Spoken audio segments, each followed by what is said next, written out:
Bonsoir Sonia Mabrouk. Bonsoir Mathieu, bonsoir à tous. Votre invité est porte-parole de La République En Marche à l'Assemblée nationale, députée de Paris, Olivia Grégoire, également présidente de la commission spéciale sur le projet de loi Pacte qui vient d'être adopté en première lecture à l'Assemblée. Bonsoir Olivia Grégoire. Bonsoir. Qu'est-ce qui coince ? Il faut un peu de temps pour établir le casting gouvernemental. Vous savez à quel point et le président et le Premier ministre sont soucieux des équilibres, à la fois bien sûr entre les hommes et les femmes, c'est évident, mais aussi entre les provenances des différents ministres qui pourraient rejoindre ce gouvernement. La société civile est importante aux yeux du président. Je pense qu'il y a donc aussi le sujet des territoires qui est important. Il faut que ce soit un casting équilibré en termes de territoire, en termes de provenance, en termes de genre. Tout ça peut paraître facile, mais c'est assez complexe et je comprends qu'il faille peut-être 24, 48 heures, voire 72 heures pour stabiliser un gouvernement. On peut aussi émettre d'autres hypothèses. Le vivier s'assèche pour trouver des ministres. Les plus capables ne veulent pas rejoindre un exécutif affaibli. C'est une hypothèse aussi, crédible aussi. Alors c'est une hypothèse, le propre des hypothèses étant qu'il y en ait souvent plusieurs. Moi j'ai d'autres hypothèses et pour fréquenter mes collègues, notamment au sein de l'Assemblée nationale, je vous dis et je vous confirme que le vivier travaille, que le vivier est riche et qu'il y a de nombreuses personnalités parmi les parlementaires notamment, mais encore une fois il y a aussi beaucoup de talents dans la société civile et dans d'autres univers, mais il y a au sein de l'Assemblée beaucoup de talents. Le vivier n'est pas sec.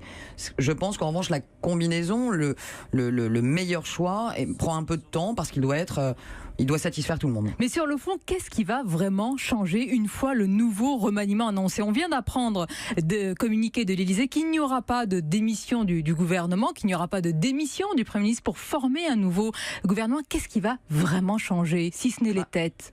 Moi, je suis plutôt rassurée de ce que vous me dites.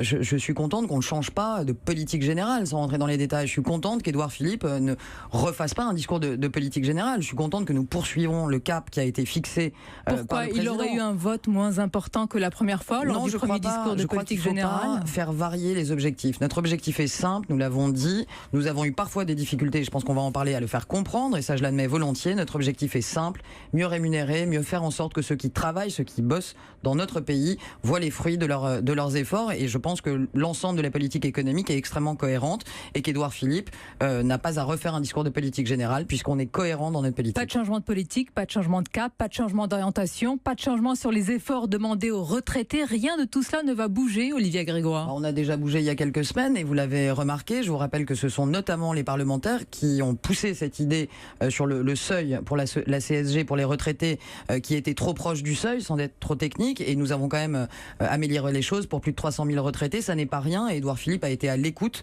du Parlement sur ce sujet. Et pourtant, les retraités, les étudiants, à l'appel de plusieurs syndicats, se sont retrouvés dans la rue aujourd'hui. Le fait que les résultats de vos premières réformes ne viennent toujours pas, ça ne vous fait pas douter un seul instant du chemin que vous empruntez ?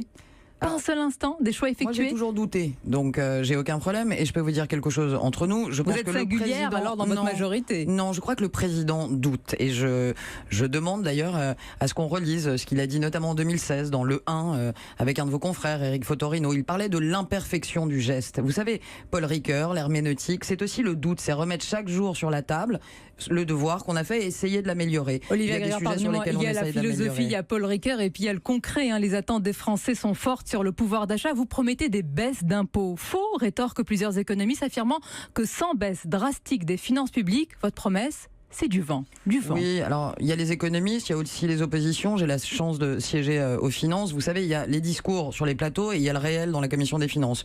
Tous ceux, notamment à droite, qui crient sur la dépense publique, estimant que nous ne faisons pas les efforts suffisants, sont les premiers à demander plus de dépenses fiscales au sein de la commission des finances. Donc déjà, je demande un peu de cohérence dans les propos.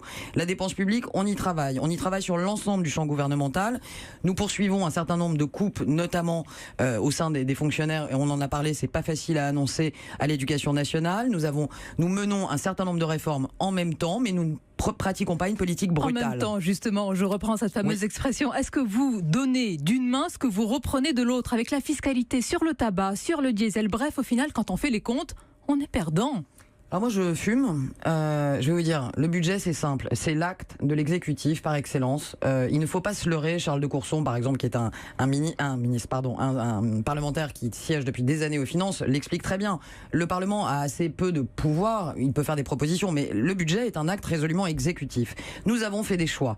Alors oui, on augmente le paquet de cigarettes. Et vous savez quoi Sonia Mabrouk? Depuis un an, on a moins 10% de fumeurs. Oui, non mais c'est aussi, mais c'est très bien, c'est la santé publique, c'est une fiscalité, et sur la fiscalité écologique, pardonnez-moi, Olivia Grégoire, peut-être que vous avez le choix, mais certains n'ont pas le choix. Fument, ce sont les classes moyennes, les classes populaires, et c'est lourd pour eux. Plus le diesel, plus etc. Alors le diesel, je vais revenir dessus.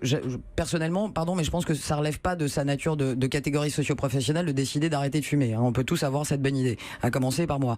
Pour ce qui est de la fiscalité écologique, bien sûr, on a décidé d'augmenter les prix sur un certain nombre de carburants sales. Mais en revanche, on accompagne la prime de conversion, le chèque énergie, on en parle assez peu. 70% des personnes qui ont reçu la prime à la conversion sont des foyers qui ne sont pas imposables. Ça veut dire quoi? Ça veut dire que ça fonctionne, il nous faut un peu de temps pour que ce soit connu et que les Français qui en ont besoin le demandent. On appelle ça une logique de guichet. Est-ce que vous en avez? Après plusieurs semaines de débat à l'Assemblée, les députés ont voté largement en première lecture le projet de loi Pacte. Vous le portez réellement depuis plusieurs mois. Ce projet est censé, Olivia Grégoire, favoriser la croissance et la transformation des entreprises, justement, pour les patrons de PME, TPE qui nous écoutent en ce moment. Est-ce que vous pouvez nous citer une mesure concrète qui va faciliter leur vie? Les seuils, la suppression du seuil de 20 salariés qui bloquait beaucoup le développement notamment de nos petites et moyennes entreprises, et puis les 5 ans, le gel que nous mettons en place pour les entreprises, les PME, on passe de devenir des grosses PME qui veulent passer les 50 salariés, qui vont avoir 5 ans pour s'adapter aux obligations administratives et fiscales. C'est un temps qui leur est donné pour permettre de s'adapter. C'est aujourd'hui quelque chose qui bloquait véritablement, notamment au plan psychologique, le recrutement dans un certain nombre de TPE, PME. Pourquoi alors ce texte pour les entreprises qui a l'ambition de favoriser la croissance est critiqué de toutes parts? On le dit fourre-tout, pas clair, on n'y comprend pas grand-chose.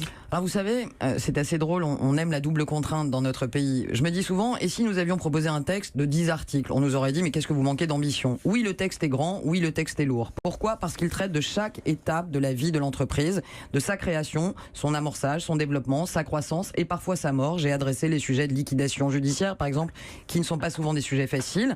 Et donc, évidemment, il a fallu un certain nombre d'articles.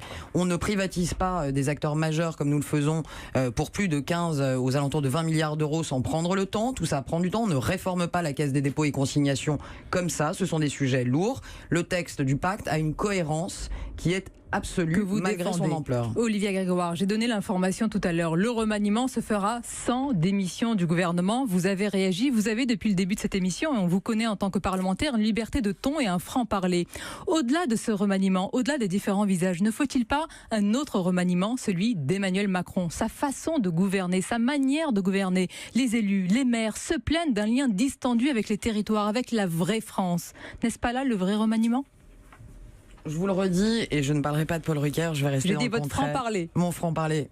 Utilisez-le maintenant. Franc-parler et philosophie ne sont pas forcément antinomiques. Je le redis, je pense sincèrement, et pour le voir de temps à autre, notamment en tant que membre des finances, on parle beaucoup sur le projet de loi de finances. Emmanuel Macron, contrairement aux apparences, est un homme qui doute, et je pense que vous allez le voir. C'est pas un homme qui doute du cap. Apparemment. Ça n'est pas un homme qui doute du cap. C'est un homme qui sait se remettre en question. Voilà. Donc je n'ai pas d'inquiétude là-dessus, et je pense que c'est quelqu'un qui est attentif. Merci Olivia Grégoire. Merci d'avoir été l'invité d'Europe 1.